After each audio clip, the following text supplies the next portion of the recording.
debate today during the meeting. And right now, in a very few minutes, during the breakfast that we are having. It's very cold. Good morning, High Representative. We are 6 months from the Coming to you. Sorry, if you can just move, to this so that we're better on the mic. Preparing very well for the next step. It's very clear that there is a place in the European Parliament. Thank you very much. No problem. Good morning. How are you? Well, With Eastern Partnership. Yes. Yes, we are going to have a meeting with the Eastern Partnership. I mean, we have to rethink about how do we work with the Eastern partners, because 3 has become candidates. 1 is very far away of the European Union, Belarus.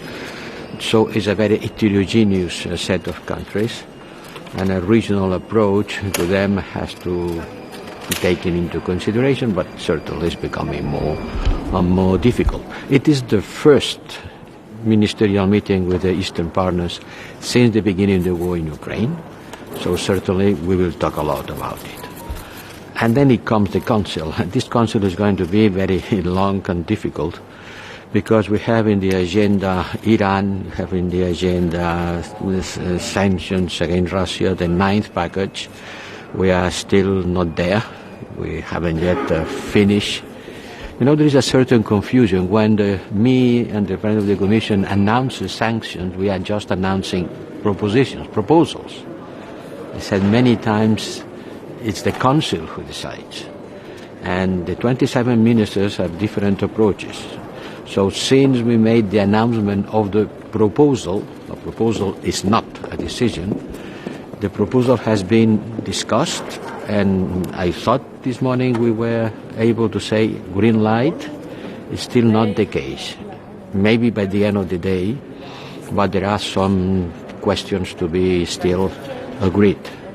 I hope we will end the day, or maybe tomorrow, but I cannot say that it's going to be easy, because there are different views among member states. Important to make the differences between proposition and decision. Decisions belong to the Council. Iran, certainly Iran, second execution. On Friday evening I had a long conversation with the Foreign Affairs Minister of Iran. You can imagine, certainly talk about this execution. I expressed the concern of the European Union, the condemnation, and the sanctions that are going to be taken today, both for humanitarian reasons and for the Iranian support to Ukraine. Iran continues saying that they haven't been delivering drones to Russia after the starting of the war, and they don't plan to send rockets to Russia. Let's see. Then, last news, also worrisome, is Kosovo. We thought that things were calm after the agreement, but once again the Kosovo Serbs answered to the arrest of a former Kosovo Serb police, with a lot of trouble in the streets, blocking the roads, and even throwing stun grenades to some of our police officers. You can understand this is not acceptable. I know that 2 parts are willing to de-escalate, and I am strongly calling to the 2 of them to do it. But in this case, I was in touch with Prime Minister Kurti. Miroslav Lajcak was in touch with President Vučić in Serbia. These alterations of the public order, this violence, are not affordable. They have to go back to the dialogue. They have to overcome this tendency to fighting in the street, to creating blockades. It's not the way of looking for an agreement. It's not the way to continue the talks. It's not the way to look for solutions. It's not the way to look for the normalization process in which they are engaged. Mr. High-Rep, you will meet with Georgian minister today. What is your main message to the country that we are waiting for candidate status to receive as Ukrainian? we'll talk about it. Hi, we saw Twitter from Oliver Marquez that 70 billion euros will be announced on Eastern Partnership programs and like railway, the electricity infrastructure. So can we expect this announcement today of this money? Commissioner Varela has said it has good reasons, no? It's going to be one of the issues on the meeting, certainly. What can the EU do against Iran, and what should she do against Iran? We are going to approve a very, very tough package of sanctions. It was not easy. It was not an easy conversation with my colleague, the foreign affairs minister in Iran, because we talk about what's happening inside the country, the supply of arms to Russia, and these two people being executed. Iran has to understand that the European Union will condemn strongly and will take any action we can in order to support Iran women, to support the peaceful demonstrators, and certainly rejection of this death penalty. Apparently, Qatar tries to influence, tries to buy European MEPs. What does this mean for the relationship with Qatar, and what should be the consequences? Look, as you said, apparently, I am not a judge. There is a process ongoing. Certainly, the news are very worrisome, very, very worrisome. We are facing some events, some facts that certainly worries me as a former president of the European Parliament also. There is nothing and no one being referred to, neither from the External Action Service, nor from the delegations. We are not affected by that. There is a police and judiciary actions. We have to follow these actions. We are very much certainly concerned about these news, but I have to act according not only with the facts but the proven evidence. I cannot go below the judiciary statements. Understand? I assure you understand that this is very, very, very grave accusations. Mr. Minister.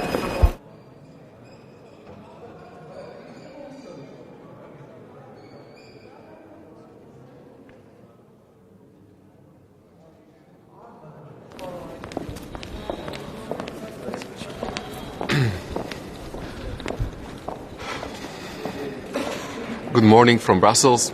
Today we have important EU Eastern Partnership meeting. Regarding the Eastern Partnership, we will confirm the EU support for the entire region as well as for the Eastern Partnership. The validity has actually increased after the change of geopolitical situation, and we will discuss how Eastern Partnership can further contribute to strengthening the stability in the region. Regarding the FAC meeting, Russian aggression tops our agenda. Last week, three ministers from Slovakia visited Kiev. It was Minister of Economy, Minister of Foreign Affairs, and Minister of Defense. The things they saw really put things into perspective. They saw cold, destruction, no electricity, no water, and death. But they also have seen gratitude of Ukrainians towards our help, and resolve to fight against aggression, and resolve to liberate their land and their people. Now it's no time for fatigue. Now it's no time to talk about peace or ceasefire that would strengthen Russian position. Now it's time for the EU support for Ukraine, military support, economic support, and humanitarian support. This winter is going to be crucial, and if we stop now, all our efforts so far will be in vain because Russia will win this war. Therefore, EU has to confirm the support for Ukraine, and this winter is going to be essential. Thank you.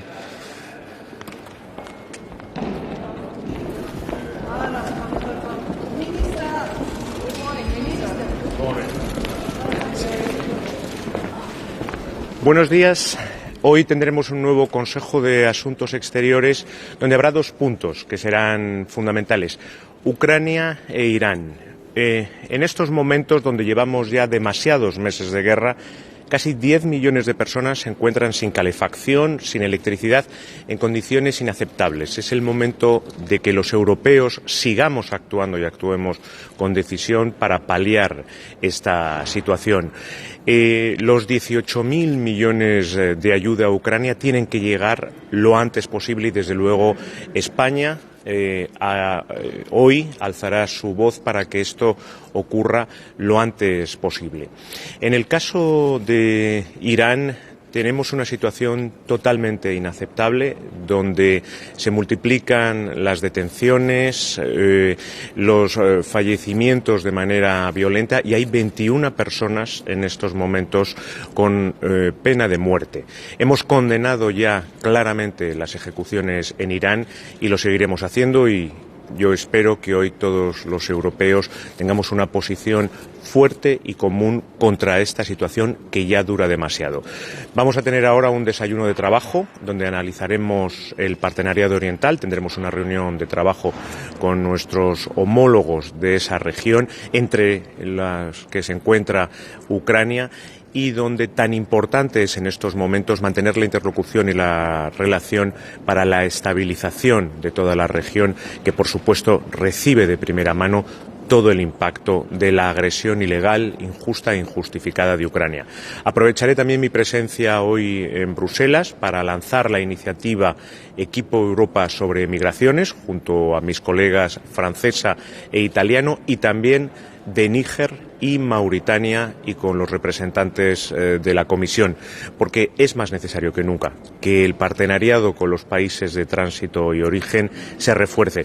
Y terminaré la jornada en un seminario de digitalización en América Latina, junto a representantes de la Comisión y mi colega eslovena. Al finalizar los encuentros daré una rueda de prensa y contestaré a todas sus preguntas. Ukraine and Moldova, they are going to be, they intend to be in the future members of this organization, and Georgia particularly is waiting for candidate status. I had the occasion to meet with my Georgian colleague a few weeks ago in Madrid, and I conveyed the message that there is, of course, a European pattern for them that must end within the European family. This is the message that I will convey today during the meeting, and right now in a very few minutes during the breakfast that we are having. It's very important this time, the months ahead. We are 6 months from the Spanish presidency of the European Council, for these countries to engage in a dialogue with all of us, to get preparing very well for the next step. But it's very clear that there is a place in the European family for them. Thank you very much. Al final.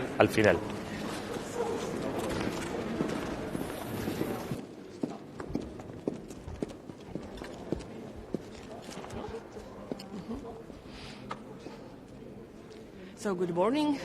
Today we are having a very important meeting with our Eastern partners, and we expect to have a frank exchange and to show a strong message of our support to them in these challenging times provoked by the Russian aggression against Ukraine. Ukraine is facing great hardships due to the continued massive Russian attacks against its civilian infrastructure in these winter conditions, and we need to continue providing them our full support in order to enable them get through this difficult period. I would also like to underline the importance of us to concentrate on the topic of security food crisis. We need to continue assisting the most affected countries, and Croatia, through its ports, Adriatic ports, stands ready to contribute to its solution.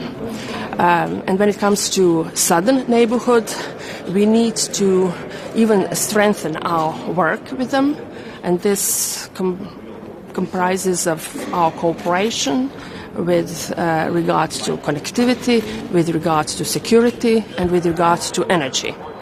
And with regard to energy, Croatia, with its energy infrastructure, has also a role to play. Thank you very much. If I could ask a question.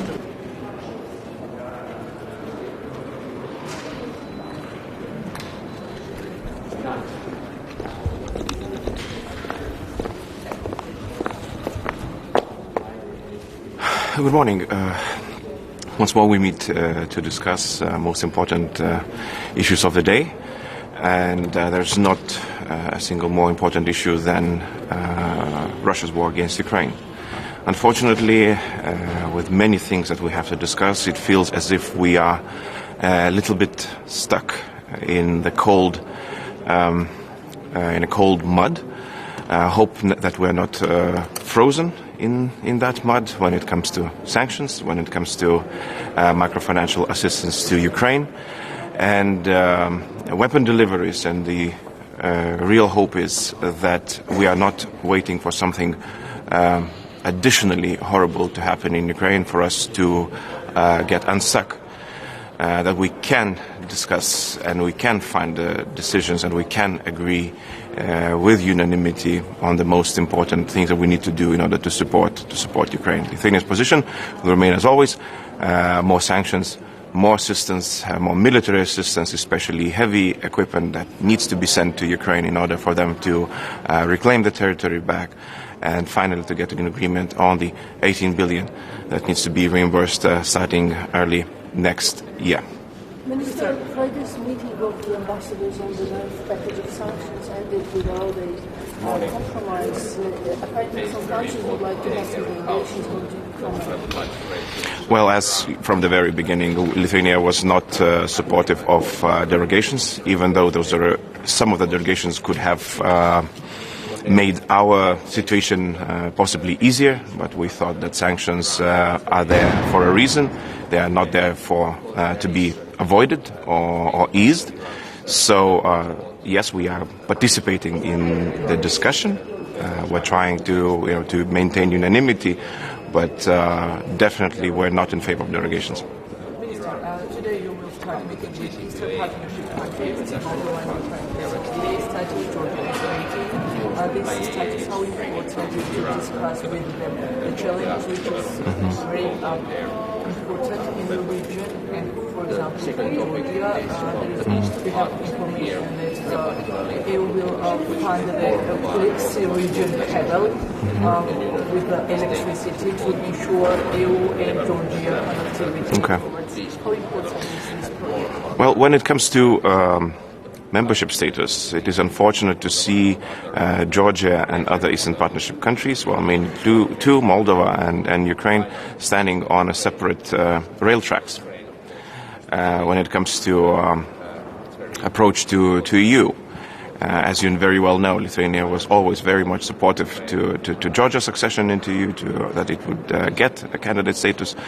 But during the several last years, I can say that the key to going back to the same faster track to EU remains in the hands of Georgian government. And I would definitely very much like to see Georgian government acting more proactively, with more vigor, more power, and more determination to get moving to the candidate status. So far, we have not seen very encouraging steps. Process is going on in the country because ruling parties with some opposition party are trying to cooperate to fulfill criteria which is known for all the last 12 recommendations. Yes. How can you express your opinion toward this? Do you see some progress in this process? Well, the progress that would, as I mentioned, move Georgia's accession train onto the faster track that has not reached those who would be very much willing to support.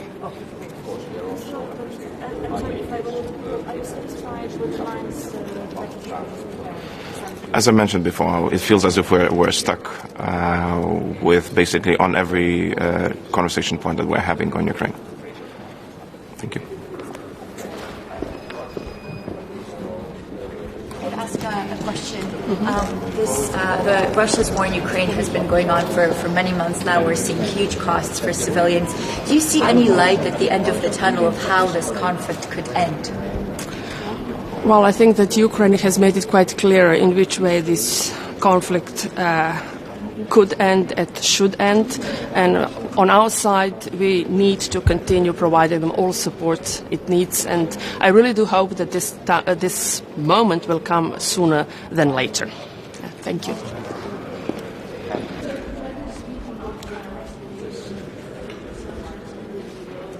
Good morning. Today is a very important day here in Council. First, I would like to raise the issue of Iran and the executions that are currently happening. I called the Iranian minister on Thursday, of course, expressing the Finnish condemnation of the executions that are happening in Iran, and it's very important that we discuss this topic today. Of course, in addition, we speak about Iran's weapon export to Russia. Irani's weapons are used against Ukrainian civilians and citizens, and we are of course expecting also Iran to come to the JCPOA agreement as soon as possible. We are extremely concerned about the news that IAEA is bringing from Iran that nuclear development is ongoing there towards the nuclear weapon. The second topic is about the Eastern Partnership here. We are particularly looking at the situation in Moldova and all the possible measures that the European Union is taking to support Moldovan development and peaceful development in Moldova. We are currently shocked about the cut of the electricity in Moldova and all the other implications of the Russian war against Ukraine. And finally, the issue of Ukraine and support to the Ukraine, of course, has to stay firm. It's very important that we continue also financial support to Ukraine. Finland is very supportive to the European Peace Facility. We have also had already 10 times military packages towards Ukraine. And we are looking also, of course, the big financial package to be finalized so that Ukraine gets that help that it's need. The 18 billion euros is a very important sum of money for Ukraine for the coming year. Thank you. One question. Russia's war in Ukraine has been going on for a very long time now. There's a lot of costs for civilians. Do you see a light at the end of the tunnel? Do you see a scenario of how this conflict could actually end? Well, I'm just coming from New York, and I had a meeting with His Excellency Mr. Guterres in United Nations, and of course congratulated UN for the grain trade, grain deal that has been made, or the continuation of the grain deal between Ukraine and Russia. Of course, this gives some light in the end of the tunnel that at least the global consequences, like the food security, has been helped through this UN facilitated deal. Of course, we are also appreciating the IAEA's work in vis-à-vis the Zaporizhzhia nuclear power plant, so that the nuclear security is somehow taken care of by the international agency. And the third positive issue, of course, has been the exchange of the prisoners that is happening between Ukraine and Russia. But these are only very, very small lights in the end of the tunnel. At the moment, I think we have to be prepared that the war is continuing. We have to be prepared to support Ukraine throughout this very, very difficult winter. Mr. Minister, a follow-up. Do you think it's possible for this war to end under Putin's regime? So as long as Putin is in the Kremlin, do you foresee any end to this war? Well, at the moment, I haven't seen any tries or initiatives from the Russian side to end this war. And of course, the most simple answer to this is that Russia should withdraw from the areas that it has occupied from Ukraine. That's the way, of course, to finish this war. Mr. Minister, you will meet with your colleagues from Georgia, Moldova and Ukraine. You know that our country is waiting for candidate status. What is your main message today, and how we can reshuffle the Eastern Partnership? Well, of course, the Eastern Partnership is extremely important today, and it's good to meet with the ministers here, and we are particularly following, of course, the very vulnerable situation of Moldova at the moment. The war is affecting Moldova directly, and I think we have to have the full solidarity towards Moldova. At the same time, the financial package that we are planning for Ukraine is very important to finalize the 18 billion euros and of course continue also with the European Peace Facility. Finland has been sending 10 military packages already to Ukraine, and we will continue both humanitarian support and other support. And then the wider region, it's very important that we cooperate with other Eastern Partnership countries like Georgia and others to help them and to get the cooperation even closer between European Union and Eastern Partnership countries. Tell us about additional financial support to Eastern Partnership countries to refresh this initiative and to help more. Well, I think at the moment this is particularly one of the topics that we will discuss. What are the key needs of these countries? That's the reason why we meet the ministers here, and how we could support in the best possible way the countries.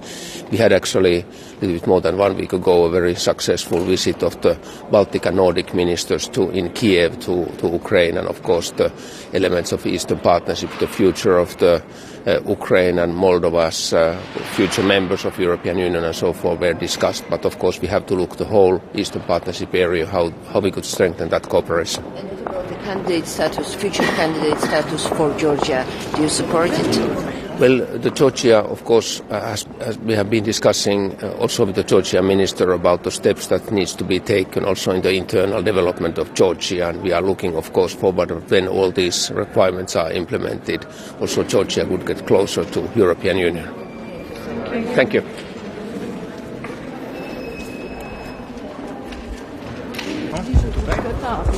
Dobrze, proszę powiedzieć, wszyscy Państwo będą gotowi.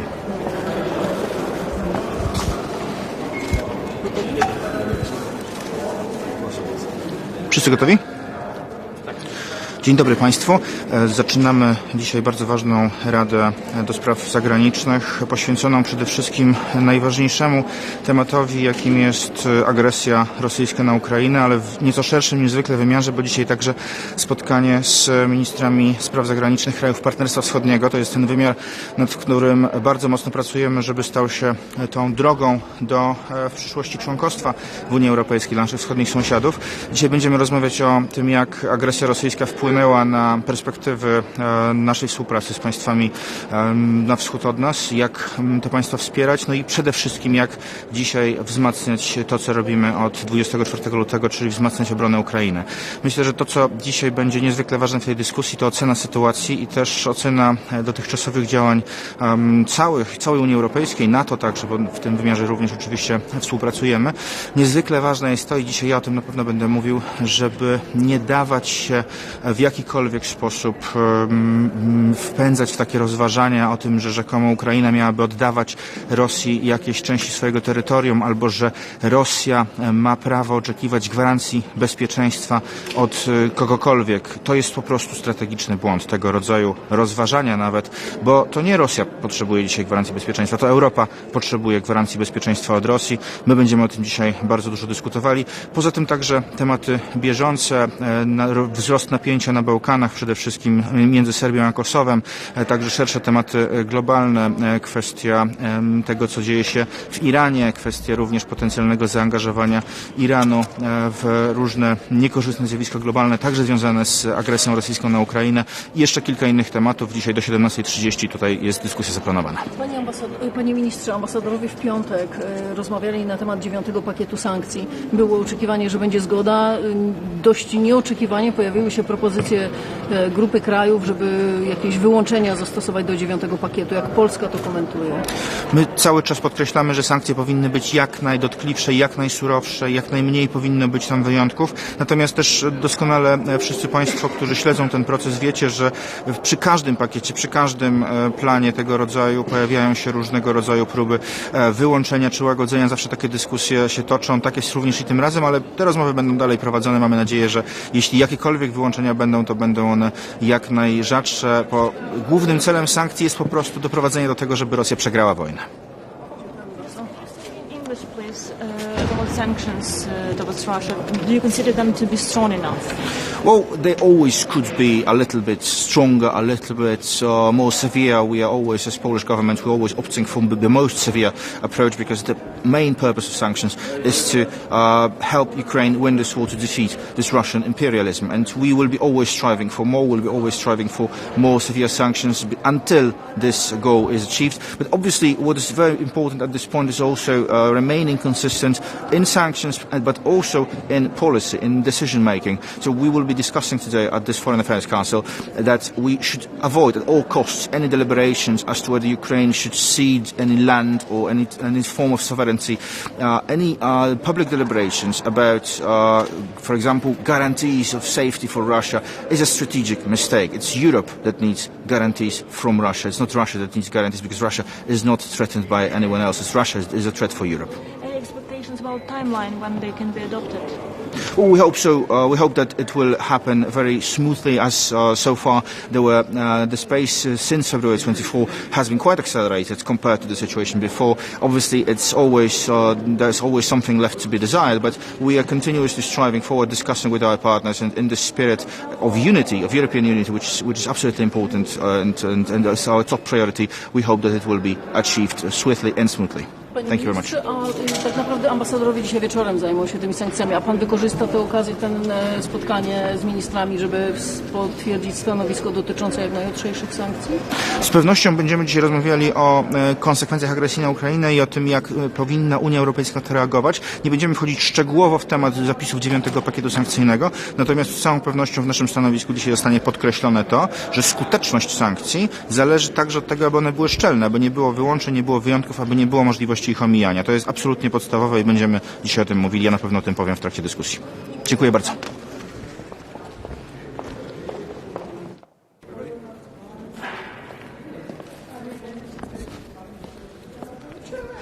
Morning, everybody. It's a busy day today. This morning there'll be a big focus on strengthening the Eastern Partnership. And we have many guests in terms of Eastern Partnership countries, ministers here. And then as the day moves on, as you would expect, a big focus on strengthening our sanctions package against Russia in the context of their continuing aggression against Ukraine. I think it is worth noting as the temperatures start to fall here, we are literally seeing millions of people living in horrific conditions with no power in Ukraine because of deliberate targeting by Russia of civilians in terms of inflicting suffering on a broad population. That is a crime in terms of both aggression and a crime against humanity. And I think that Europe's resolve needs to strengthen and to ensure that there is a cost for the Kremlin of this continuing approach to the conflict in Ukraine. And I think that will be agreed probably this evening, but certainly there'll be strong support for it today. The shape of the ninth sanctions package is pretty clear. There'll also be a strong discussion in relation to Iran. I understand this morning there has been another execution of someone who was protesting. I think there's no doubt but that we will also extend the targeted sanctions package against individuals in Iran who are responsible for the unacceptable response to protest in Iran. And of course a continued concern also in terms of the supply of drones to Russia, which are being used to target civilians in Ukraine. There is another important element in terms of the relationship with Iran that I think we will focus on today as well, and that's on trying to find a way forward on the JCPOA. And despite the tensions and indeed the sanctions that will be agreed today, I think there is a desire to try and find a way to move forward the Iranian nuclear deal, which I think makes sense for Iran, but also for the rest of the world, to ensure that we have complete transparency in the future in terms of an Iran that is not looking to pursue a nuclear weapon. So a lot on the agenda today, as well as a whole range of other things. So thank you.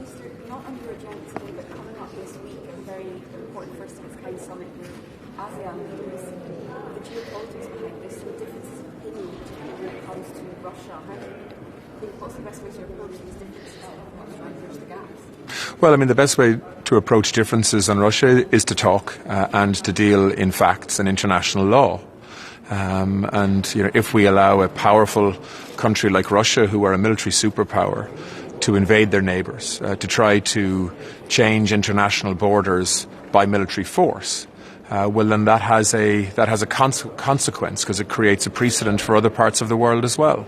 And I think the case that the EU will make, and the case that other countries will make, is that the world can't simply allow a situation to continue where one powerful country is looking to effectively annex part of another country next door because they feel they have the military power to be able to do that.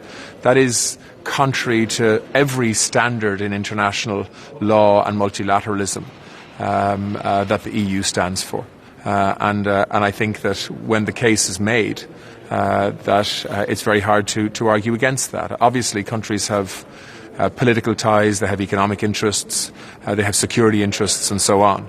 But I think at its most fundamental, this is one country invading another, brutalizing civilian populations in order to try and get its way. And I think the world has to take a stand against that. And I think the EU will make a very strong case. And there are many countries across ASEAN that understand that only too well. Minister, can I ask you a question? Today you will also meet ministers from Eastern Partnership. Yes. So how do you discuss ministerial after this brutal war? How do you think Eastern Partnership project is it actual? Because three of them, Georgia, Moldova, and Ukraine, already associated members, and two of them have candidate status, and Georgia in European perspective. So how do you see the future? Well, I mean, for me, I think the Eastern Partnership is more important than it's ever been. And the war in Ukraine and Russia's aggression is impacting on so many things, but this relationship too. I think many Eastern Partnership countries are now looking at their own security in a way that they wouldn't have been doing a year ago.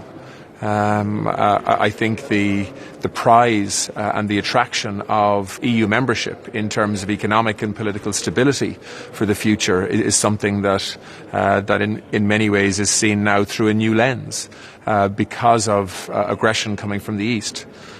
So we have a lot to talk about with our Eastern partners. And I think today, I hope, will be a very useful meeting to take that relationship forward. Okay?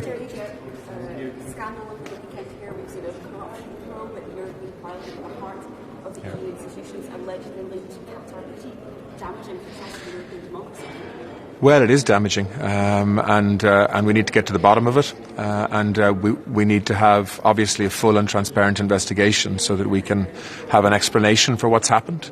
The European Parliament is a very important institution. I was a member of it in the past, but it's a big part of European democracy. And this is a scandal that we need to expose the truth around so that we can ensure it doesn't happen again. Thank you.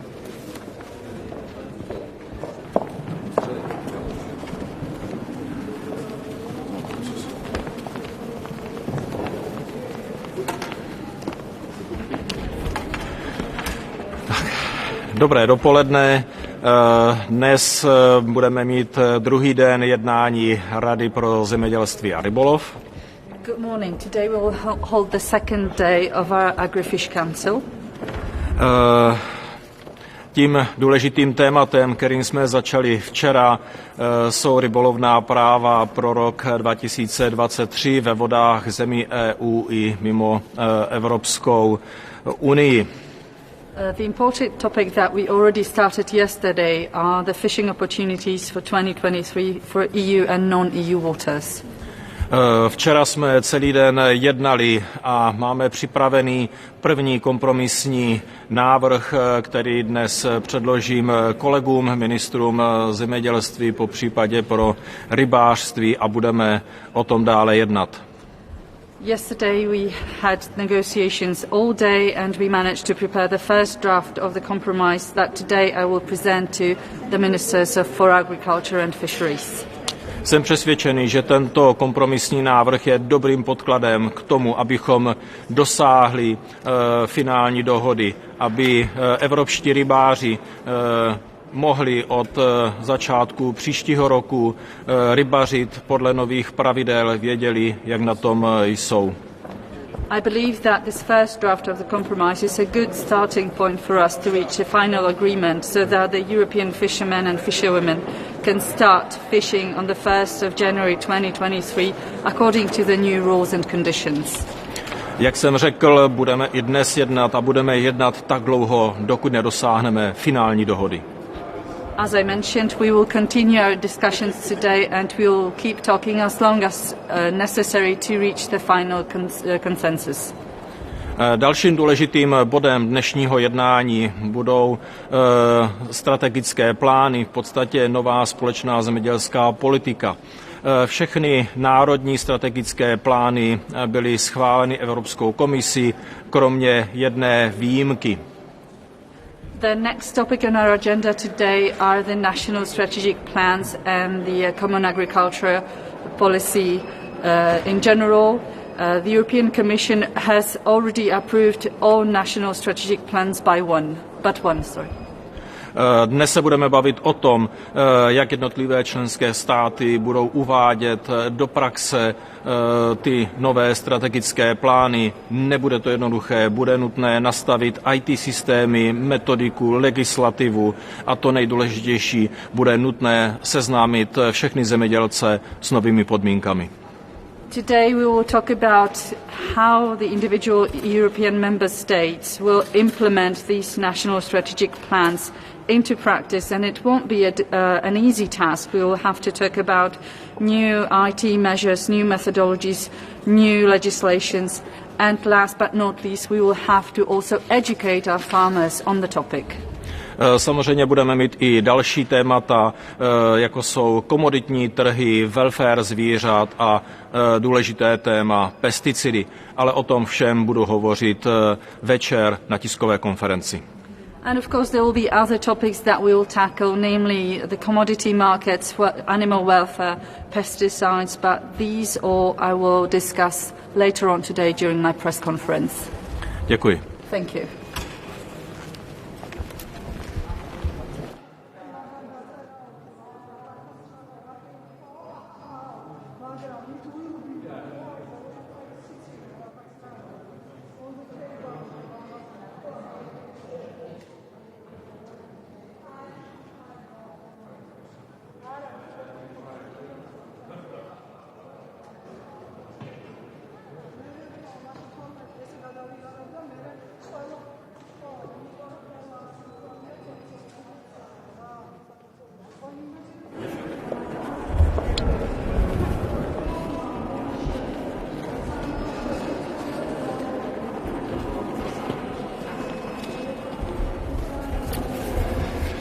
Bonjour à toutes et à tous. Donc depuis hier, nous sommes réunis en Conseil européen des ministres pour les négociations annuelles sur les TAC et quotas de pêche. Je crois que c'est un moment qui est important pour les pêcheurs européens, pour la souveraineté alimentaire et économique aussi de notre continent. Et donc nous avons là 2 jours et aussi 2 nuits importantes pour toute l'activité économique et bien évidemment pour la préservation aussi de la biodiversité marine et des ressources halieutiques. L'enjeu pour la France, c'est sur l'anguille, eh bien, de permettre d'avoir une activité économique sur les façades littorales qui se poursuivent. L'enjeu, c'est également sur les stocks partagés, par exemple sur le bar, sur le lieu jaune ou encore sur la raie brunette, eh bien, et d'avoir des capacités de pêche qui soient à la hauteur, là aussi, des avis scientifiques et pour reconnaître les efforts qui ont été faits par les pêcheurs depuis des années. Et puis, on peut, je crois, se féliciter de l'accord qu'il y a pu avoir sur les stocks partagés avec le Royaume-Uni et qui là nous permettent là aussi de pouvoir continuer à développer l'activité économique de nos pêcheurs et de le faire dans un cadre qui est celui de la politique de pêche commune. Au-delà de tout ça, je crois que l'ambition collective et au fond l'obligation que l'on a en Européens, c'est de reconnaître les efforts qui ont pu être réalisés par les professionnels depuis des années, c'est de tenir compte de tous ces avis scientifiques qui sont importants pour justement prévoir la pêche dans les années à venir, et puis c'est d'avoir une action résolue et je crois volontariste sur la préservation de la ressource halieutique et de faire en sorte que dans les prochaines années, beaucoup de jeunes pêcheurs viennent s'installer. Donc voilà ce que je voulais vous dire aujourd'hui. C'est en ce qui me concerne nos premiers Conseil européen TAC et quotas. C'est un moment, je crois, important pour tous les représentants qui sont aussi, pour tous les ministres, parce qu'on est dans un moment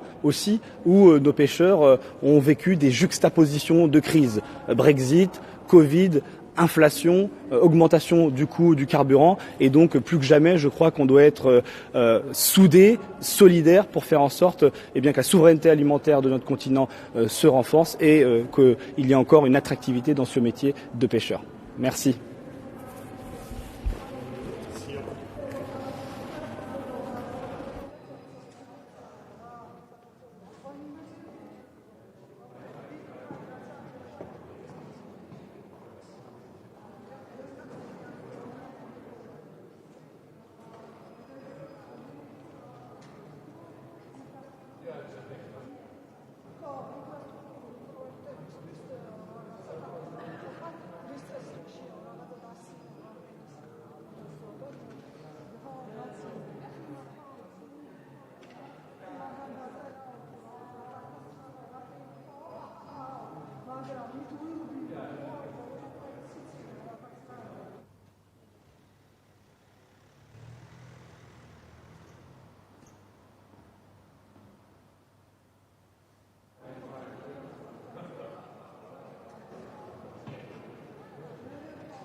Tjena. Nej, det var väldigt... Är ni sjuka eller? Det här med dagens möte då, där det verkar som att Sverige liksom vill ersätta fiske i Östersjön med fiske i Nordsjön.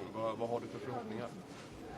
Jag hoppas att vi ska få till det, och det är ju bra inte minst för den västliga Östersjösillen, så att vi minskar fisketrycket där vi behöver ha en stam, heter det inte, ett bestånd som ökar och tar sig. Och då är det viktigt att vi kan få fiska i Nordsjön istället. Så jag hoppas att vi ska få till det. Det ligger ju inte i själva kvoten som förhandlas, utan här gäller det att vi blir överens med andra medlemsstater, men det är goda förhoppningar att vi ska få till på ett eller annat sätt. Men hur mycket fisk skulle Sverige och svenska fiskare då kunna fiska i Nordsjön, och hur mycket kan det liksom kompensera för att man inte får fiska så mycket i Östersjön? Ja, jag har inte exakta tonnage, och det här är någonting som vi har gjort tidigare och hoppas att vi ska kunna få till. Men den primära anledningen är ju att vi vill minska fisket i Östersjön och den västliga Östersjösillen, och till förmån då för att vi kan fiska någon annanstans. Och det här med ålen, att EU-kommissionen, förslaget som ligger på bordet är att man ska förlänga förbud för ålfiske från 3 till 6 månader. Sverige vill inte det. Varför inte? Nej, det skulle bli ett totalstopp mot allt ålfiske i Sverige, och det vill vi inte. Det är ett fiske som har en lång tradition, det är ett kulturarv som vi har i Sverige. Vi fiskar också varsamt och hållbart på det sätt som vi fiskar ål, så vi försöker nu att se till att inte den förlängningen blir av helt enkelt. Men sen så är det klart att ålen är också ett bestånd som behöver återhämta sig. Vi har problem med ålen, men det är inte Sverige det stora problemet. Vi har jättemånga andra sätt som vi kan värna ålen. I Sverige så har vi ju många nationella projekt för att värna ålen. Vi fångar ål och flyttar dem förbi kraftverk. Exempelvis, vi lägger 25 miljoner årligen på olika projekt kring att rädda ålen. Sen så har ju vi en ålförordning, och det är ju bättre då att vi hittar modeller där än tar det i den här kvotdiskussionen som slår ganska blint och skulle drabba Sverige väldigt hårt. Men det här förslaget ligger ju för att man vill skydda ålen som är, precis som du säger, sårbar. Och det kan ju inte vara så att det bara finns ett sätt att skydda ålen. Vi tycker att det här är ett sämre sätt än det som vi har föreslagit. Då är det bättre att man går in och tittar på ålförordningen, som dessutom kan ta hänsyn till ålen i inlandsvatten, som inte det här förslaget gör. Hur ser det utsikterna till att nå en deal i natt? Jag menar, det är många som pratar om att det kanske blir en provisoriska fiskekvoter ändå tills vidare. Det är klart att man alltid hoppas att man ska få kvoter som håller, och att det inte blir något provisoriskt. Första gången jag gör det här, så det ska bli spännande, den här nattmanglingen, och se vad det innebär. Men som sagt, det är klart att vi hoppas att vi ska nå en politisk överenskommelse här i natt någon gång. Så får vi se. Hur långt ifrån är ni, bedömer du, varandra? Det pågår ju förhandlingar och sidodiskussioner hela tiden. Vi väntar just nu på papper ifrån kommissionen. Så får vi se. Vi hoppas att det kommer här inom en halvtimme, så att vi har något att utgå ifrån. Mina kollegor har ställt alla frågor, men så jag kan väl bara, vad har du med dig som viktigast? Vad driver du på mötet här? Vad vill du verkligen få med dig idag? Nej, men det är ju rädda ålfisket helt enkelt som är i fokus. Det handlar om att vi ska fortsätta få fiska sill i Nordsjön. Det är de viktigaste delarna. Sen så är ju den gemensamma fiskeripolitiken är ju viktig för att vi ska ha långsiktigt hållbara bestånd. Och där har ju Sverige i många fall samsyn med kommissionen också, att det är viktigt att vi har begränsade kvoter, och särskilt vissa arter som är mer sårade än andra. Så det är bra att vi kommer överens mellan Europas länder, men också då med Storbritannien och Norge, där det också pågår diskussionen i trilateraler. Tack.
speak in Greek.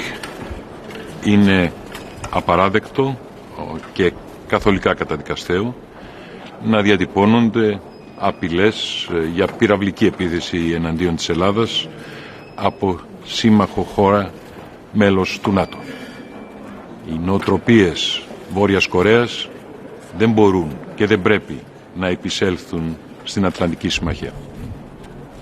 Κύριε Υπουργέ, είχαμε το σκάνδαλο το Σαββατοκύριακο με το Ευρωπαϊκό Κοινοβούλιο και την εμπλοκή της Εύας Καηλή. Υπάρχει κάποιο σχόλιο σε σχέση με αυτό? Όπως είναι γνωστό, διεξάγεται αυτή τη στιγμή μια έρευνα για ιδιαίτερα σοβαρά δικήματα. Πρέπει όλοι να το σεβαστούμε. Ευχαριστώ πολύ.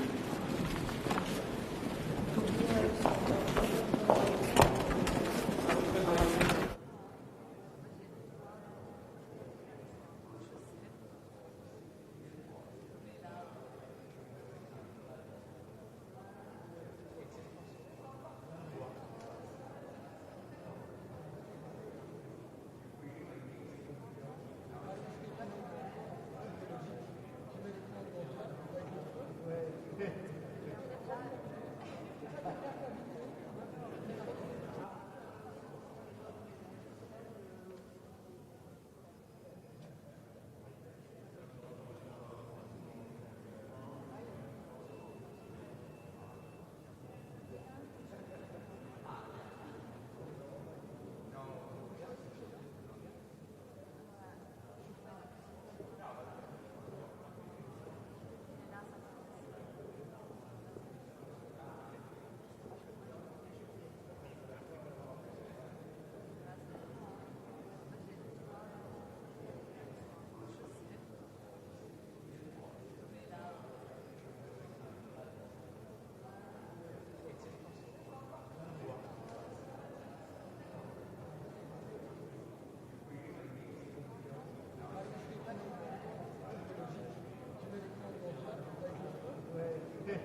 Good morning. Minister Lipavsky can tell you what is the day going to be about. Good morning. So I have just attended the working breakfast on the theme of Eastern Partnership. It was in a discussion of the EU ministers. Now we will have a big discussion with ministers of Eastern Partnership countries. It's an important policy. It's an important policy for the Czech presidency to the EU Council, and I'm glad that we are having this discussion today. Of course, we need to have a European perspective for citizens living in Eastern Partnership countries. It's a very diverse group politically on the level of closeness to the EU, but it makes sense, and then we are promoting quite a lot of policies, especially in the theme of resilience. That was the theme of the Czech presidency. And of course, it's well known that I hope that we will accept a set of conclusions, including sanction packages, but I think it should be proper to comment on it after it's passed, not before. So that would be my.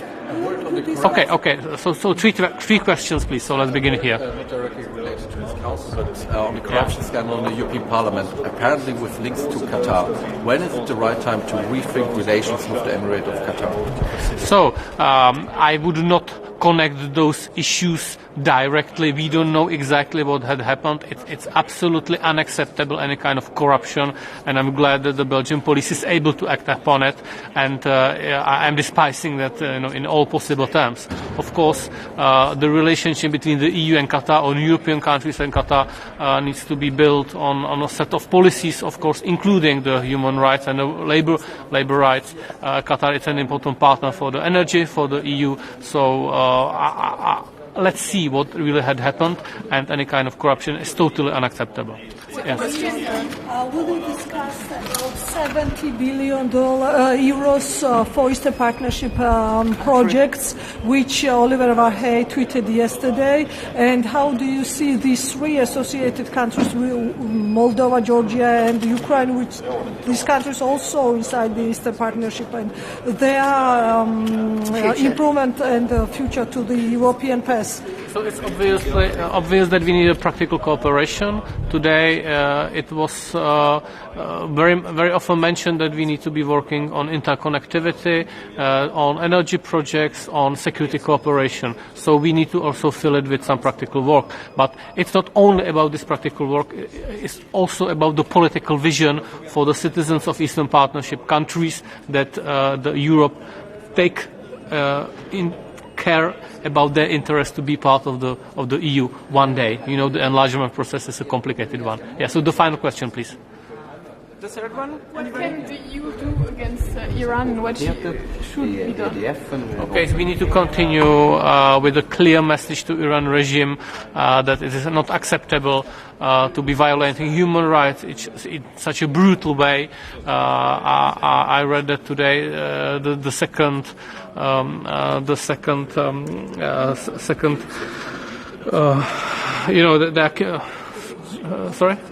the sanction package is on the table, and of course they are continuing with the repressions, which is totally unacceptable. And we need to send also a strong message that it's not acceptable for Iran to support the Russian war effort against Ukraine, and therefore this is the basic stones of our policies today. Yeah. Sanctions measures, of course, and it's on the table, and now it will be approved. We never talk about sanctions until it's done. Exactly. Minister, Thank you very much. Thank you. Exit doorstep before 5. Thank you very much.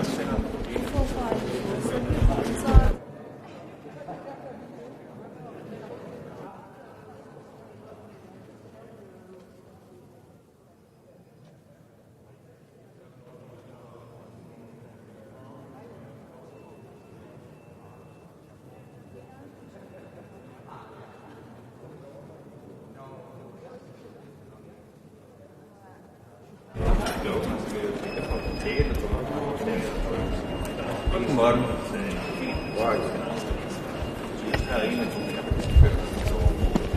Guten Morgen. Sie stehen wieder neue Gesetze auf dem Tisch. Ist das klug, Sanktionen gegen Iran zu verhängen?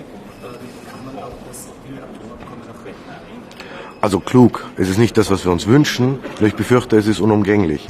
Wir haben eine Regierung im Iran, die ganz offensichtlich auf Konfrontationskurs ist. Konfrontationskurs mit dem Westen, aber auch mit der eigenen Bevölkerung.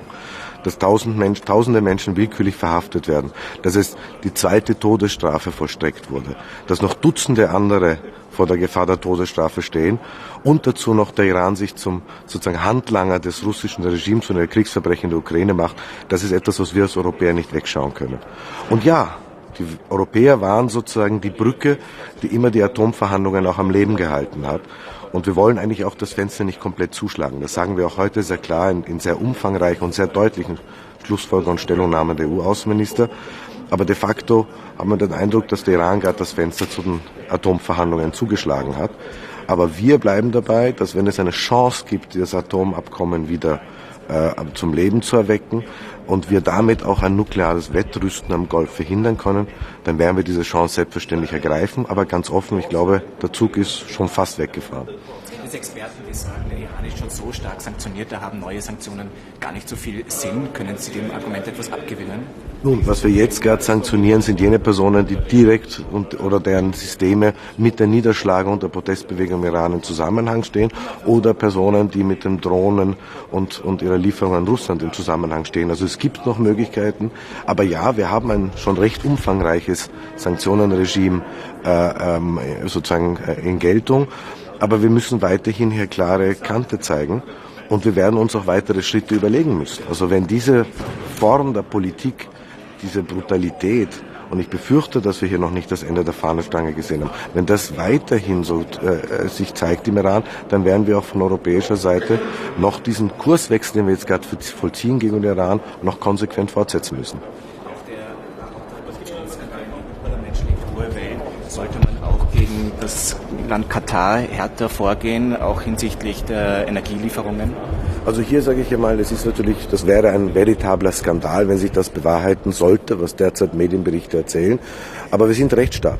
Wir sollten jetzt einmal die Justiz arbeiten lassen, möglichst schnell hier für Aufklärung sorgen. Es geht doch immerhin um die Herzinstitution der europäischen Demokratie, um das Renommee auch des Europäischen Parlaments. Da müssen wir hier ganz klar sehr schnell reagieren. Und ich würde auch nicht ausschließen, falls sich das dann bewahrheitet, dass wir hier auch entsprechende Schritte setzen. Aber warten wir mal ab, was die Justiz wirklich etabliert, bevor wir hier politisch voreilige Schlüsse ziehen. Ebenfalls ein sehr hohe Wellen schlägt das Schengen-Veto Österreichs und der Niederlande. Gibt es hier eigentlich ein Exit-Szenario im Falle, dem Österreich doch noch zustimmen könnte nach dieser ganzen Kritik? Also wir hatten schon während der Sitzung der Innenminister ein solches Exit-Szenario, eine solche Perspektive vorgeschlagen, nämlich dass wir im Juni zum Beispiel wieder unter den Innenministern diesen Punkt auf die Tagesordnung setzen. Aber da konnten damals die Niederländer nicht zustimmen und andere. Also ich glaube, es geht jetzt darum, dass wir sehr viele Instrumente liegen am Tisch, sehr Vorschläge liegen am Tisch. Auch der Aktionsplan, den die Kommission zur Westbalkanroute vorgelegt hat, ist ein Schritt in die richtige Richtung. Es braucht noch mehr. Und wir brauchen Maßnahmen, die wirklich umgesetzt werden. Also Worte sind geduldig, Papier ist geduldig. Was wir sehen wollen, sind Maßnahmen. Das ist ja keine neue Diskussion. Wir haben seit 7 Jahren diese Diskussionen laufen. Wir wissen, was zu tun wäre. Es braucht nur den politischen Willen. Und was uns Österreicher betrifft, wir versuchen ja gerade den europäischen Weg zu gehen. Wir versuchen ja auch die Kommission dazu zu bringen. Und das gelingt auch, dass sie das auch zur Kenntnis nimmt und diese Problematik sieht. Und ich erkläre immer, wenn wir im Herzen des Kontinents liegen, umgeben von Schengen-Staaten, umgeben von Schengen-assoziierten Staaten, bis Schweiz-Liechtenstein umgeben von EU-Mitgliedstaaten, aber wir die höchste Zahl an Asylanträgen haben, über 100.000 Asylanträge bis Jahresende, plus 56.000 ukrainische Vertriebene. Und von diesen 100.000 sind 75.000 nicht registriert worden. Das heißt, 3 von 4 Asylanträger sind quer durch den Kontinent gekommen, bis in einem Land, das im Zentrum liegt, ohne dass es irgendwo Fingerabdrücke, Name registriert wurde, ist auch eine Sicherheitsthematik und heißt, dass eine Reihe von Staaten offenbar die Regeln nicht anwenden und wir dann vermutlich der Erste sind, der es tut. Eine neue Diskussion ist auch die Diskussion rund um Ungarn. Jetzt blockiert hier Ungarn zum Beispiel bei diesem Rat die Friedensfazilität Stockholm. Es gibt ja keinen Rat, wo Ungarn nicht blockiert. Sollten sich die Mitgliedstaaten hier wieder auf einen Kuhhandel einlassen und vielleicht auch einen Teil der 7,5 Milliarden an Fördergelder freigeben und die Krone 7 Milliarden akzeptieren? Also ich würde sagen, Blockaden, warten wir mal ab, was Ungarn wirklich macht. Ich glaube, dass wir ganz grundsätzlich uns einer Sache bewusst sein müssen. Wir sind hier in einem systemischen Konflikt. Stichwort Russland, Stichwort China. Aber wir müssen da vor allem auch intern glaubwürdig sein. Und wenn wir die Prinzipien, die wir nach außen tragen wollen, im Inneren nicht zum Durchbruch verhelfen, dann haben wir ein Glaubwürdigkeitsproblem. Also Österreich wird auf jeden Fall der Empfehlung der Europäischen Kommission in diesem Zusammenhang folgen. Vollumfänglich, also auch keine 40%-Lösung wie... Also was immer die Kommission vorschlägt, ich habe auch jetzt den letzten Brief von Kommissar Hahn gelesen in diesem Zusammenhang an Ungarn gerichtet. Die Kommission spricht in einer sehr deutlichen Sprache und wir werden auf jeden Fall den Empfehlungen der Kommission folgen. Yes.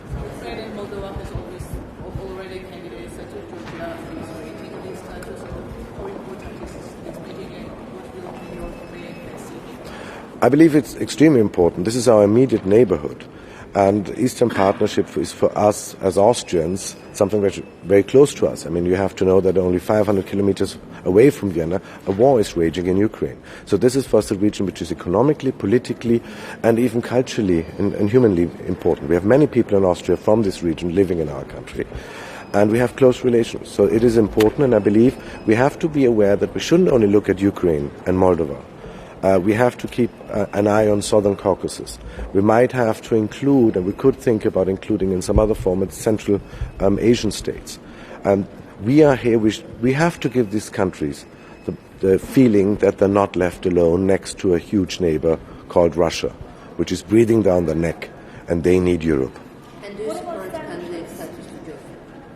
Well, we took a decision, obviously, and we supported the decision which was taken at the time for Moldova, Ukraine and Georgia. Our position is, if we look to the east, we should not forget to look to the southeast as well. And so we are very much in favor of giving Bosnia-Herzegovina the candidate status too. We have to be very watchful not to create a second and first-class candidate countries situation. And we do have a neighborhood where we have to be more attentive, and we have to acknowledge that these countries need Europe. Minister, can you say a little bit about sanctions? What is the situation? What are your expectations? On Russia or Iran? Or Russia? Yeah.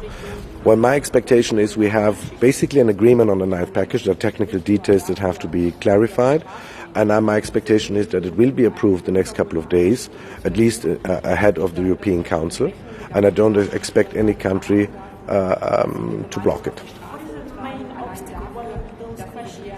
that technical issues, what we are talking now about is not on enlarging the listings of people, but the focus is actually technical hardware, where we have the feeling it is civilian, but it could be misused for military uses. So these are this kind of dual use and other technical equipment, and I believe there are a question apart technical issues which have to be solved.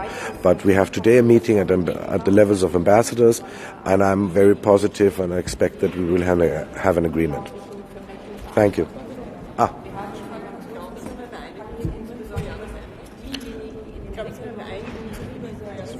Ich glaube, dass die Uhr tickt, und zwar sehr hörbar tickt, und dass wir jetzt sehr schnell eine Einigung erzielen sollten. Es ist schon etwas, was sehr wichtig ist, weil es geht doch um die Einigkeit und Geschlossenheit der Europäischen Union in dieser systemischen Auseinandersetzung, in der wir uns befinden.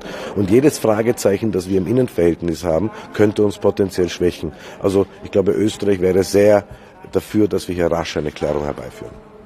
Danke sehr.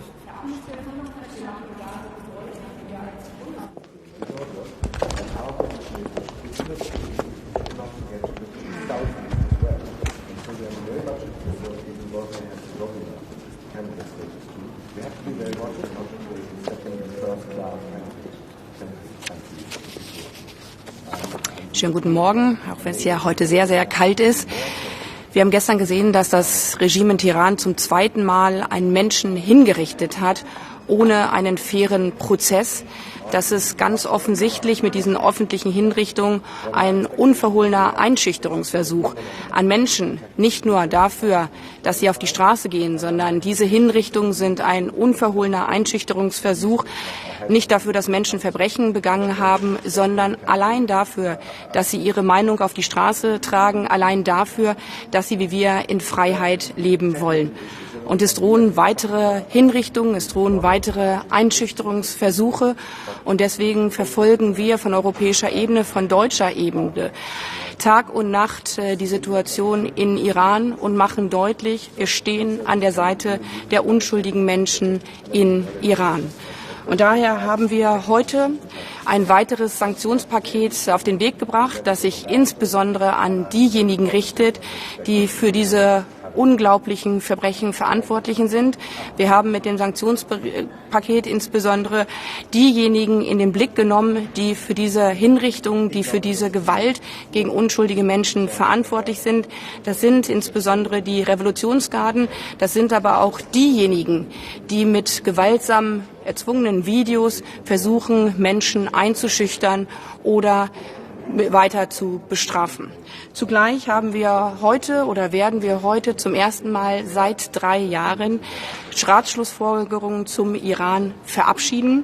Wir machen darin deutlich, wie wir als Bundesregierung bereits deutlich gemacht haben, dass wir an der Seite der Menschen im Iran stehen, die wie wir in Freiheit leben wollen. Wir haben dafür hart gekämpft, auch hier auf europäischer Ebene, weil es mir persönlich auch wichtig ist, dass wir gemeinsam als Europäische Union mit klarer Stimme sprechen, mit klarer Stimme an der Seite der Menschen im Iran stehen. Zugleich hatten wir gestern unser erstes Board-Meeting mit Blick auf Global Gateway. Im globalen Wettbewerb der Systeme reicht das bessere Argument für Menschenrechte, für Rechtsstaatlichkeit, für Infrastrukturprojekte der Zukunft nicht allein aus, sondern es braucht auch die Finanzmittel, es braucht auch die Projekte on the ground.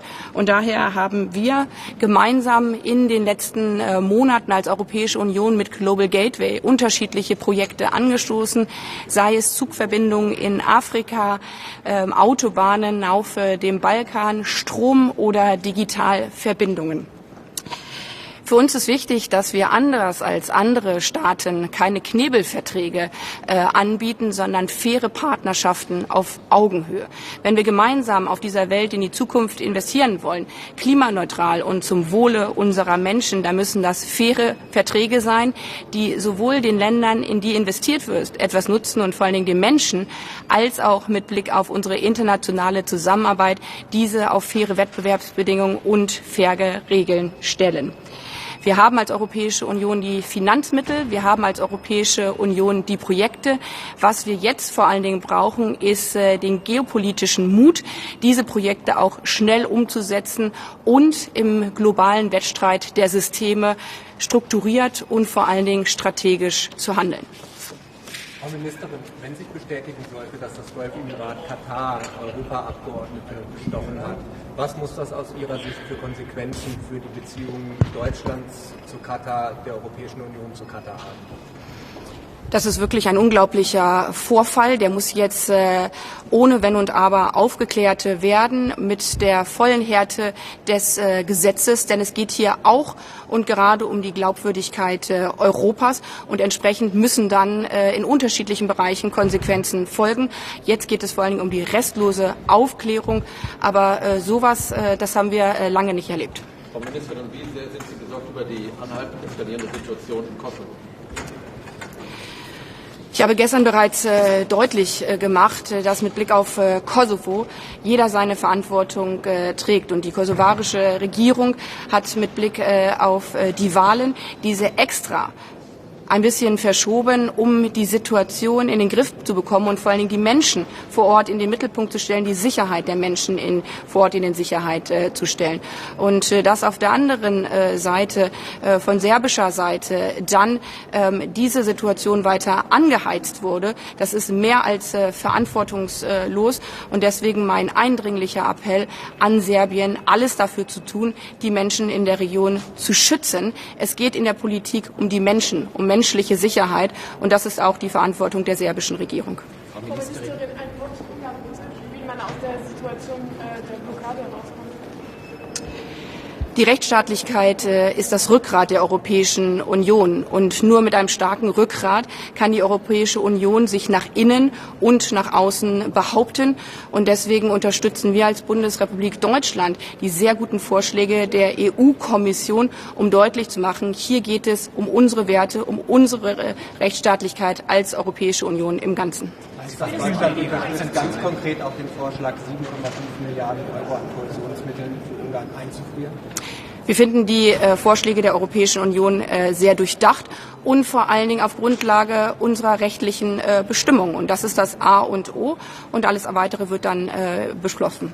Vielen Dank. Die Iran-Sanktion ist damit das Wiener Atomabkommen gestorben? Wir haben jetzt seit 3 Jahren zum ersten Mal Ratschlussfolgerungen zu Iran als Europäische Union überhaupt getätigt. Das war mir persönlich sehr, sehr wichtig, dass das nicht nur einzelne Mitgliedstaaten machen, sondern dass wir das als Europäische Union in Gänze machen. Wir haben zum ersten Mal eine sehr deutliche Sprache zu den Menschenrechten. Auch das ist extremst wichtig. Und wir machen deutlich, das, was wir bereits auch schon in den G7-Schlussfolgerungen deutlich gemacht haben, dass es ohnehin seit jetzt fast einem Jahr keine wirklichen Verhandlungen mit dem Iran mehr zum JCPOA gibt und dass sich daran natürlich in dieser jetzigen Situation auch definitiv nichts ändern wird.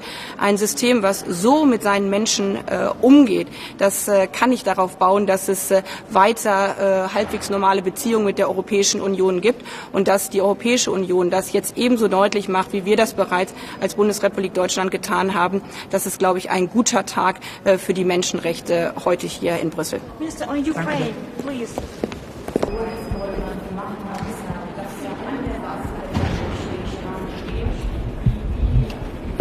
Honestly, for the time being, I don't see any prospect of decisions.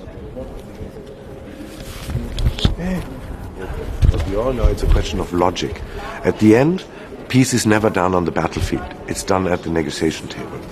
And this is a question of pure logic and common sense from our perspective. Do you believe that it's possible to negotiate while Putin is still in the Kremlin? Well, it won't be for us to decide who will be our negotiation partner, but here again I can only echo what the Secretary of State, the American Secretary of State, Tony Blinken said. We should not embark on anything which is not a meaningful gesture by Russia that actually they mean to achieve a peaceful negotiation, because if it's only about a ceasefire where they can regroup the forces and in a couple of years they launch a third war on Ukraine, we won't fall for this trap again. Thank you so much. Thank you. Strom oder Digitalverbindungen.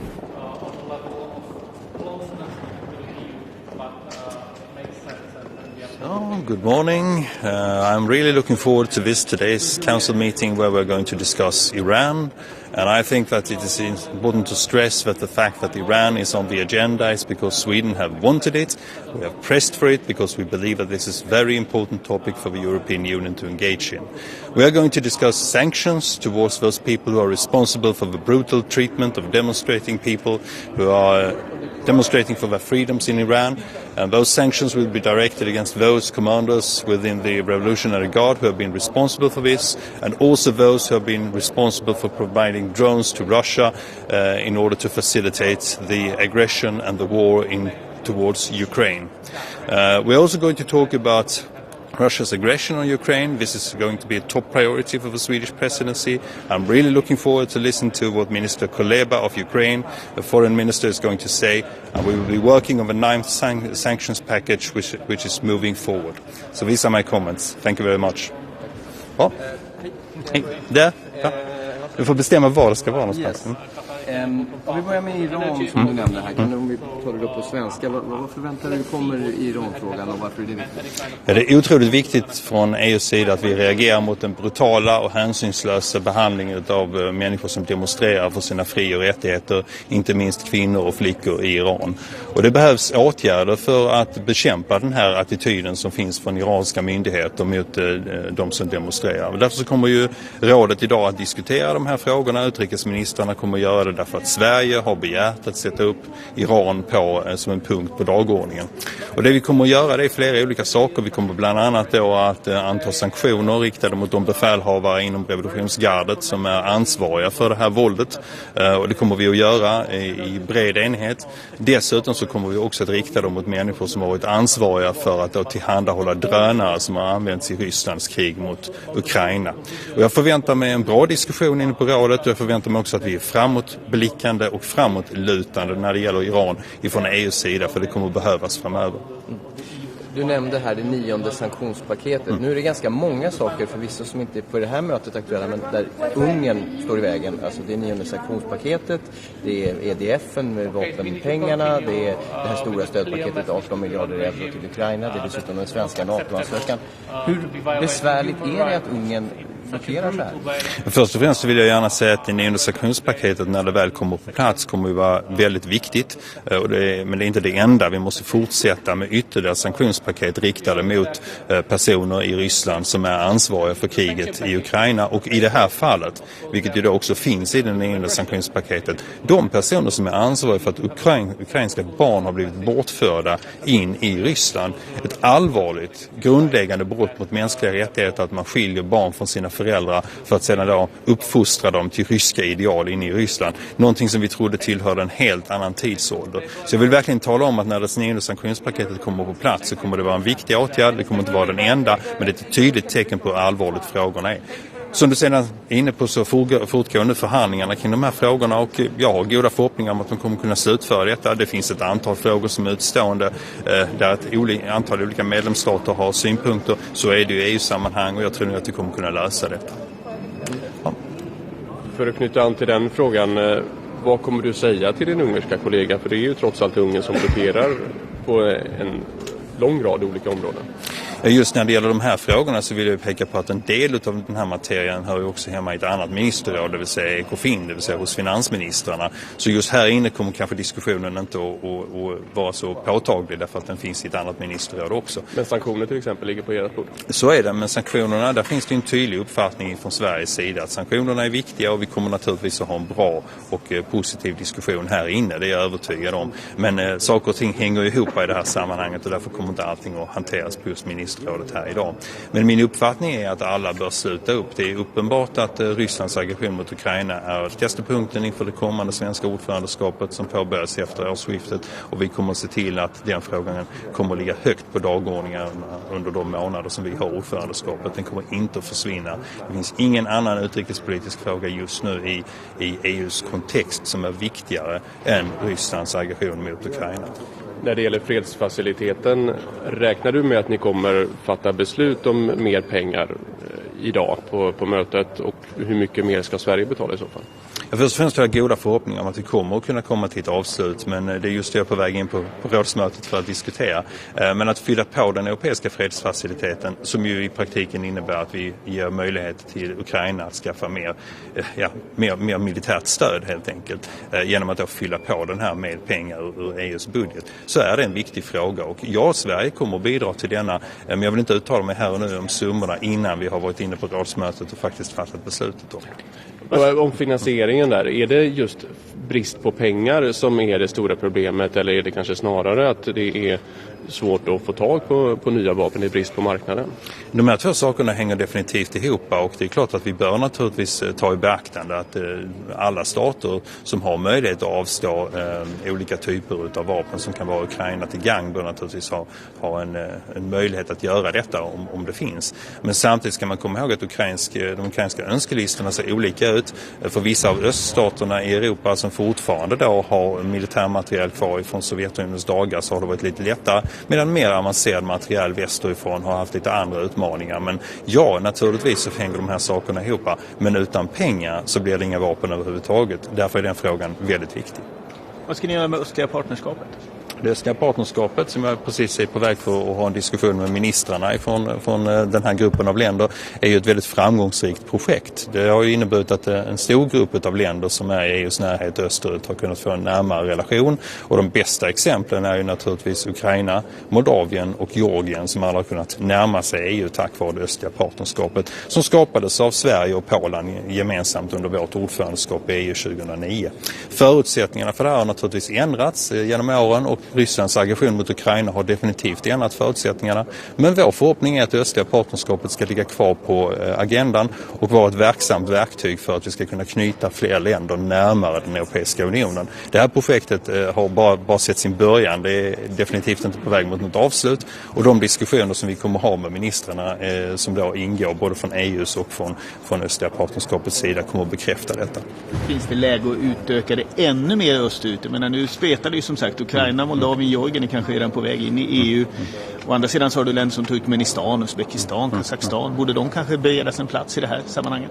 Projektet har definitivt olika faser, och att utöka och samarbetet österut till att inkludera en del av de övriga projekten som EU också har, till exempel som du är inne på Svarta havssamarbetet, är definitivt någonting som vi bör överväga.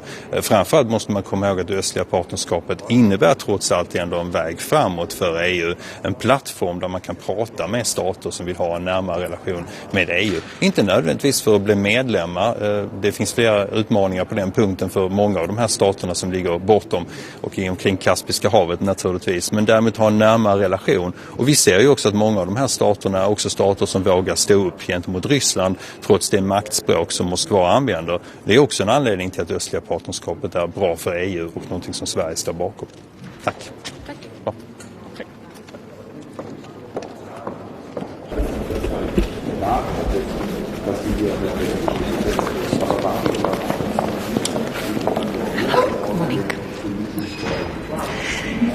Evo, kao i svake godine u ovo isto vrijeme vijeće započinje sa uredbom o ribolovnim mogućnostima za 2023. godinu. Vjerujem da će rasprava rezultirati zadovoljavajućim dogovorom, a za Hrvatsku je posebno važan dio koji se odnosi na Sredozemno more. Zatim se vijeće nastavlja sa razmjenom mišljenja o stanju na tržištima.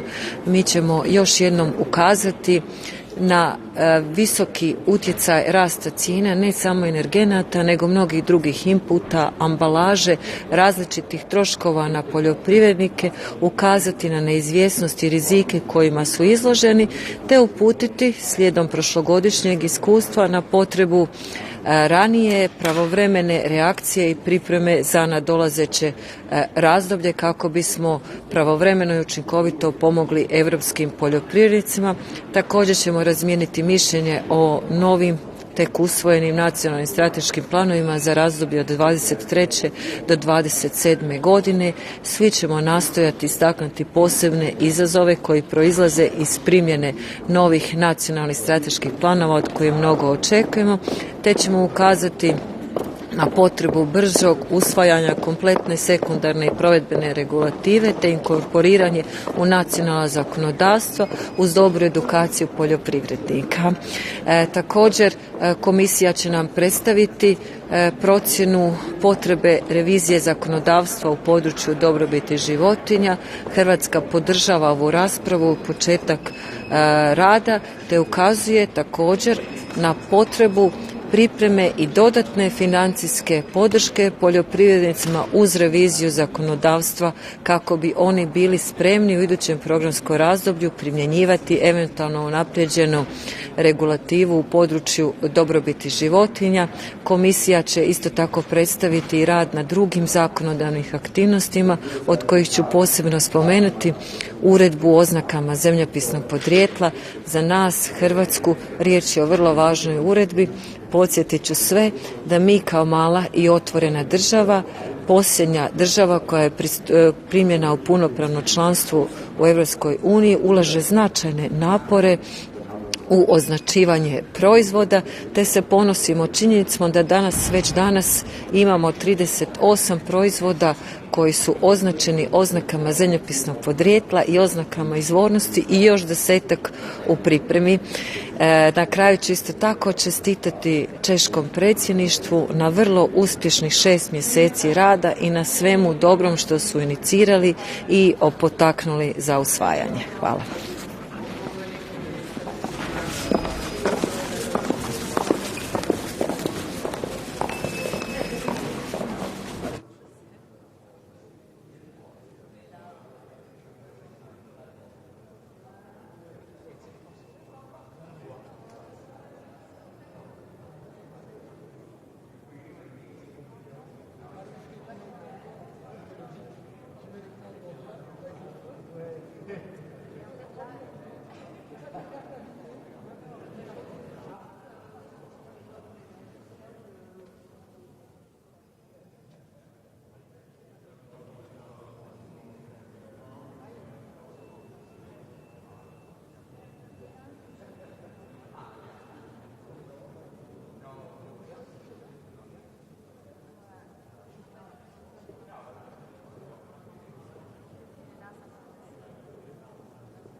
Bonjour à toutes et à tous. Quelques mots seulement parce que à l'heure où nous sommes, vous avez déjà entendu le haut représentant et la plupart de mes homologues, mais quelques mots quand même pour vous dire ce que nous attendons de ce Conseil Affaires étrangères. D'abord, vous savez que c'est en principe le dernier de cette année et le dernier avant le dernier Conseil européen de l'année. Et donc nous allons examiner toute une série de questions que les chefs d'État ou de gouvernement examineront eux-mêmes. Alors, en quelques mots simplement, et si vous avez des questions, je répondrai volontiers bien sûr à vos interrogations. J'aurais souligné l'importance du dossier ukrainien qui demeure en haut de l'agenda. Et nous allons bien sûr, États membres, institutions européennes, réaffirmer notre soutien à l'Ukraine, un soutien financier, économique, militaire, car il le faut toujours, humanitaire, diplomatique. Et à cet égard, je veux vous rappeler que demain, l'Ukraine et la France réunissent une conférence sur l'aide d'urgence à apporter au peuple ukrainien, dont on voit qu'il souffre sous l'effet des coups portés par la Russie sur les infrastructures civiles, les infrastructures critiques ukrainiennes. Et tout ça vise à faire de l'hiver une arme de guerre, comme je le dis souvent. Donc, nos partenaires de l'Union européenne, la présidente de la Commission et beaucoup d'autres pays d'institutions internationales seront à Paris demain pour examiner comment mieux répondre aux besoins d'urgence de l'Ukraine, pour aider l'Ukraine et la population ukrainienne à passer l'hiver, et puis pour mettre au point un mécanisme de coordination de nos actions de façon à être le plus efficace possible. Donc un soutien dans la durée, mais avec une importante conférence demain. Un petit mot bien sûr sur la Russie. Nous allons finaliser l'examen du 9e paquet de sanctions. J'avais demandé au Conseil d'octobre, je crois, avec tous mes homologues d'ailleurs, que la Commission et le haut représentant étudient de nouvelles sanctions si la Russie devait poursuivre sa politique criminelle. C'est hélas le cas, donc avec une dernière étape ce soir au Coreper, nous allons avancer dans ces sanctions qui seront tant sectorielles qu'individuelles. Et puis un autre dossier important aujourd'hui, c'est l'Iran. Vous verrez qu'il y aura des conclusions substantielles sur l'Iran. Nous y avons beaucoup travaillé. L'Iran poursuit une politique de répression brutale, continue ses atteintes aux libertés fondamentales et depuis quelques jours procède à des exécutions. Donc tout ceci, nous l'avons condamné, la France l'a fait, je l'ai fait moi-même, le président de la République, nos partenaires le font. Et non seulement nous devons continuer de condamner ces agissements, mais nous adopterons aujourd'hui, comme nous l'avions dit, de nouvelles sanctions contre les auteurs de la répression, contre ceux qui violent les libertés fondamentales. Et parallèlement, nous renforcerons le dispositif de sanctions contre ceux qui livrent des drones à la Russie, laquelle les utilise en Ukraine pour lancer ses frappes et commettre ces crimes de guerre, car je veux les qualifier de crimes de guerre. Voilà pour l'essentiel, mais il y a tant et tant d'autres choses. Julien Giraud de l'AFP. Plusieurs de vos homologues ainsi que le représentant Borrell ont exprimé leur vive préoccupation ce matin sur les accusations de corruption, les soupçons de corruption portés au Parlement européen. Est-ce que c'est des préoccupations que la France partage? Et ils ont raison, c'est une affaire sérieuse. Je ne la commenterai pas plus avant parce que la justice est saisie et vous avez vu qu'elle est active. Mais nous souhaitons évidemment que toute la lumière soit faite sur ce qui semble être particulièrement grave, oui. Et sur le paquet de sanctions contre la Russie, il semble avoir un blocage. Il n'est pas du tout sûr que ce soit approuvé au niveau du Conseil. Est-ce que ce blocage vous inquiète? Est-ce que vous voyez une possibilité de le débloquer à court terme ou ça va s'enliser comme c'était déjà le cas pour le paquet précédent? J'ai été plus optimiste. J'ai cité le fait qu'il y avait une finalisation aujourd'hui à faire avec la dernière étape ce soir au Coreper sur des aspects techniques. Chaque détail est important, je suis bien d'accord avec vous, mais je suis certaine que nous y arriverons et que d'ici ce soir, comme il le faut, pour faire pression sur la Russie, pour peser sur son effort de guerre, eh bien un nouveau train de sanctions sera adopté. Merci beaucoup, Madame. Merci beaucoup. Merci. Merci à vous. À plus tard. Vous savez, je ne peux pas regarder parce que je suis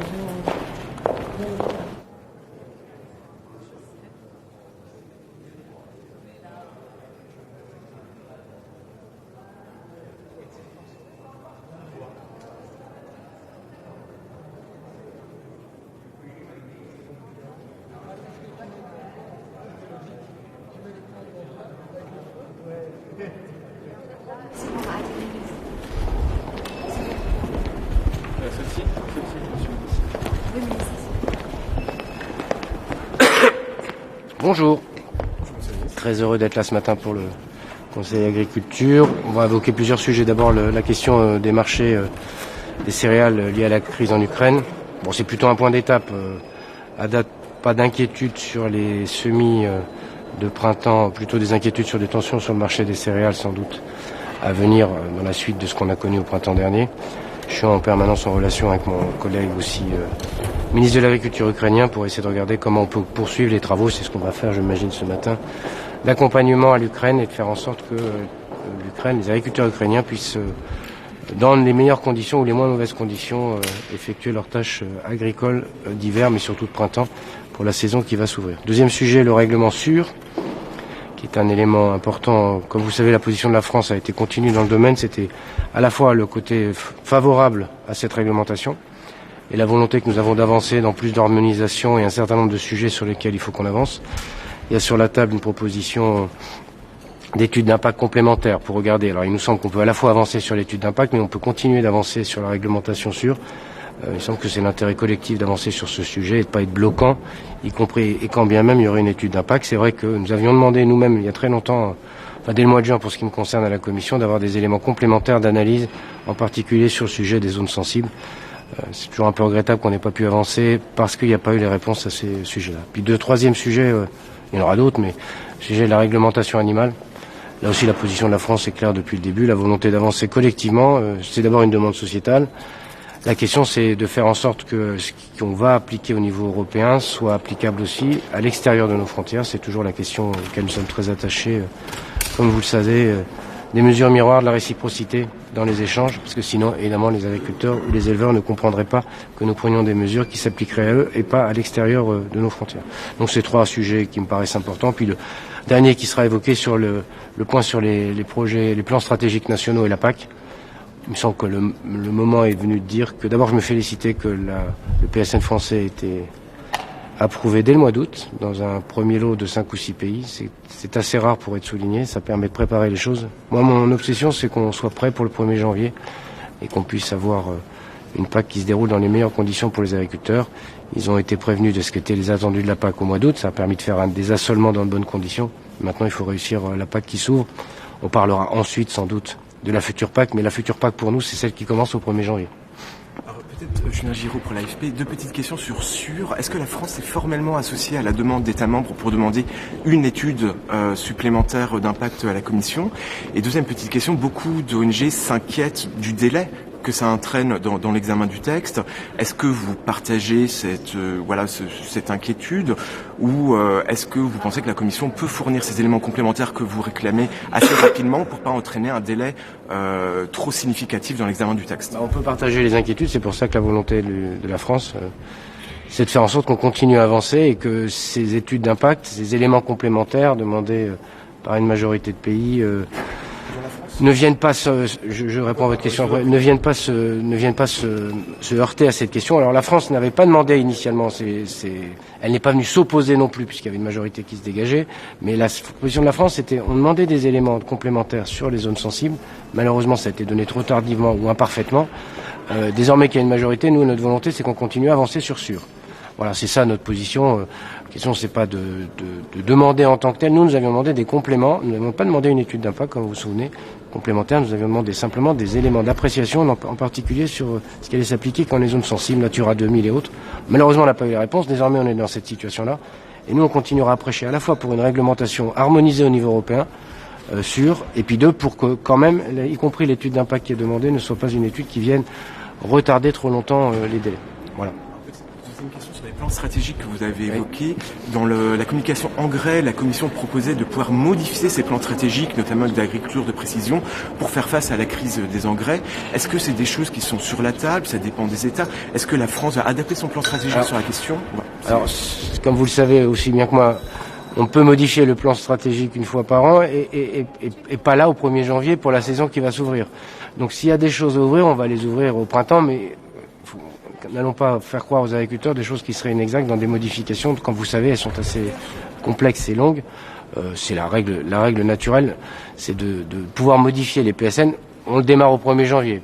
Par pitié, si on peut déjà stabiliser les choses au 1er janvier. Et puis s'il y a des choses qu'il faut faire évoluer, liées à ce que vous dites ou à d'autres, évidemment, moi je serai toujours ouvert ici pour aller plus loin, là pour tenir compte des réalités qui n'auraient pas été perçues à l'époque où le PSN a été fait. Voilà. Merci beaucoup. Bonne journée.